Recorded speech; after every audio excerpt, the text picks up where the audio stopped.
Hello again, Kingston Town Administrator Keith Hickey with the latest edition of This Week in Kingston for the week ending December 18th, 2021. First and foremost, I want to wish everybody a very, very Merry Christmas and happy holiday season. Hope everybody gets together with their family and friends and has a really nice Christmas holiday. So with that, we've had a busy week. This past Tuesday night, the Board of Selectmen had a fairly busy agenda. We talked with the Board of Assessors who came in looking to have the Board of Selectmen adopt a single tax rate for 2022's tax rate, which they did. The tax rate that will be set at $14.58, which is down from $16.08 in 2021.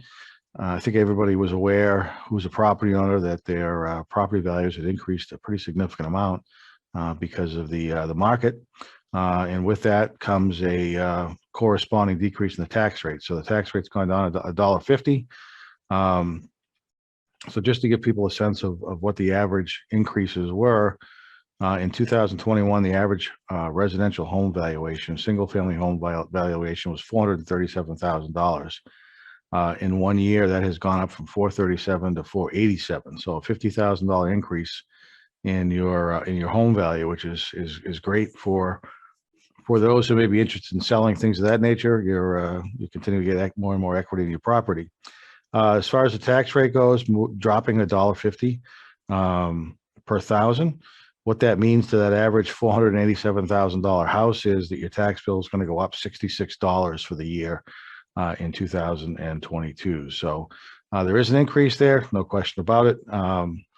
But I know there were some people who were concerned because valuations had increased as much as they had, and what's that going to mean to their property tax bill. So if you take $14.58 and multiply that by your assessed value and divide it by 1,000, that will be your tax bill for 2022, just to give you a sense of how to get to your tax bill if you're interested in knowing what that is. There's also been comments online about the fact that the new values are only in a spreadsheet right now, and which is true. Once the valuations are certified by the state, all the property tax cards and all that information you're used to seeing in the assessing department will all be available to you again. We just needed to make sure that the information we submitted to the state for certification was appropriate, and the state certified those figures, which they've done now. Those property tax cards and all the information you're accustomed to getting will be up on our website in the near future. So please be aware of that moving forward. Also, at the Board of Selectmen meeting on Tuesday night, I presented my town administrator's recommended fiscal 2003 budget.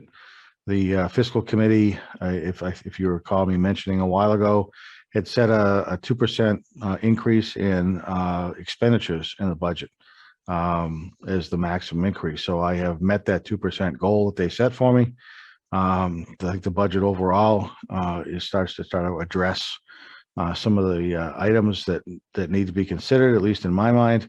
I'm proposing to restore the position in streets, trees, and parks that was cut as part of the budget in fiscal 20 with some of the COVID cuts that occurred, to bring them back up to the staff they had pre-COVID. The snow and ice budget also, I'm proposing to increase by $100,000 for a couple of reasons. The cost of materials has gone up pretty significantly. If we use the same amount of materials this coming winter that we did last year, our cost will have increased by $50,000. Also, the cost, we've got to look at what we're paying our excuse me, our private plowing drivers. We are about 8 people down right now in the middle of December. A lot of communities are as well. The ability to find plow drivers to come in with their vehicles and plow for us has been a challenge. Kingston doesn't pay as much as some of the other communities do, so some of the drivers that we've had in the past have gone to other communities because it's just more. They pay more than we do, frankly. Some of the other things we've had to deal with in the budget, we've had to increase our gas and diesel fuel costs from 124,000 to 156. I've also funded the library at their requested amount, which is a $62,000 increase, to allow them to be eligible for state funding and state certification. In the past 2 or 3 years, at least, there's been a request and a request for a waiver from the State Library Association because we weren't funding the libraries at the state set calculation. We've done that now. So that also is included in the budget. During the month of January, and the dates have not been set yet, but during the months of January, the Board of Selectmen will be reviewing the budget I presented to them, making whatever changes they feel is appropriate to make, and then submitting their recommended budget to the Finance Committee towards the end of January to have the Finance Committee review the budget and make their recommendation for town meeting. So that's the budget process is underway. The capital improvement plan will be delivered to the Capital Planning Committee later this week. So they'll have that, and I'm assuming they'll start their meetings in January as well. On the capital requests, the town meeting has been the date for the town meeting, excuse me, has been changed from April to May 14th, Saturday, May 14th. Please mark your calendars. Hopefully it's going to be at the intermediate school with improvements in the COVID rates. That certainly isn't going in that direction right now, but we're hoping that over the next 4 or 5 months, things will gradually improve again. Speaking of COVID, just to remind people, the Board of Health still has 2 vaccination clinics that they have scheduled. One is this coming Saturday, the 18th of December. It's going to be held at the Kingston Intermediate School from 9 in the morning to 12 noon. If you want to bring somebody to be vaccinated who's between the ages of 5 and 11, you need to make an appointment for that. You can find the phone number on the Town of Kingston website and make that appointment. If you are 12 and up, you can walk in and take the next available appointment. If you are interested in making an appointment, if you're 12 and above, you certainly can do that as well. That information is on the town website as well. www.kingstonma.gov.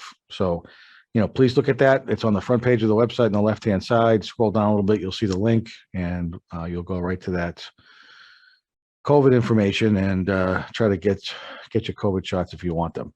There's the Board of Health is also having a second clinic. It's on a Thursday during school vacation, December 30th. That also is from 9 in the morning to noontime at the Kingston Intermediate School. Same rules, 5 to 11 appointment. Anybody over 11 years old can just walk in. You do need to have your vaccination cards if you want to get a booster, so try to bring those as well. I'm sure the Board of Health will be discussing future vaccination clinics in one of their meetings in the near future. Unfortunately, the number of cases in Kingston right now, earlier this week, were 159, so we have really spiked along with everybody else. And the age group, there is no specific age group that this is hitting harder than others. Young kids to older adults are all in the spectrum of people who are groups that have been stricken by COVID. So again, anything you can do to try to keep yourself healthy, and then which will ultimately keep others healthy, we would really appreciate that.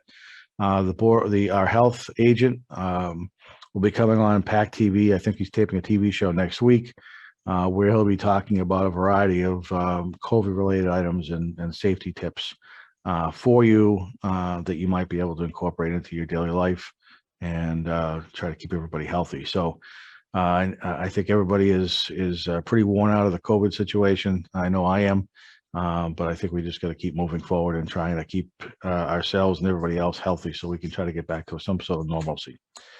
Last thing I wanted to bring up, and I hope people are watching this before Saturday afternoon, but this weekend on Saturday, the annual Luminary event is going to be occurring. It begins right around 5:30 There's a number of events that go on. It is weather dependent. So if it does get canceled because of the rain, that's looks like it's going to occur on Saturday. We will have a posting on our website and a posting on our Facebook page as well, just to let people know that the events of the luminary have been canceled.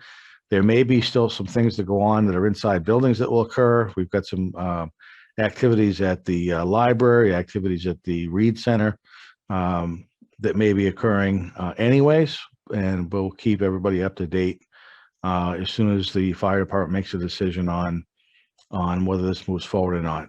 But there's a number of things going on. There are road closures in town as well. So, and the road closures will be on Main Street from the intersection of 106 and 27 to Summer. Green to Summer, Cross and Center Streets will be closed. Elm Street from Main to Bridge.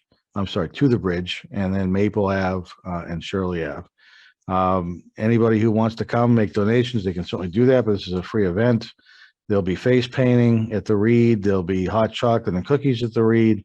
The library will be having a variety of events as well. And if you want to bring scarves, mittens, hats, gloves, and hang them on the tree at the Reed, they will be donated to the Pilgrim's Hope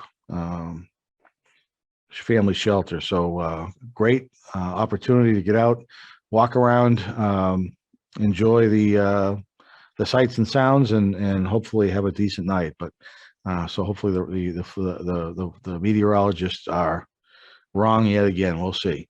So with that, again, I want to wish everybody a Merry Christmas. I will not be taping this TV show next week. I'm sure everybody's disappointed about that, but I want to hope you have an enjoyable Christmas and everybody stay healthy.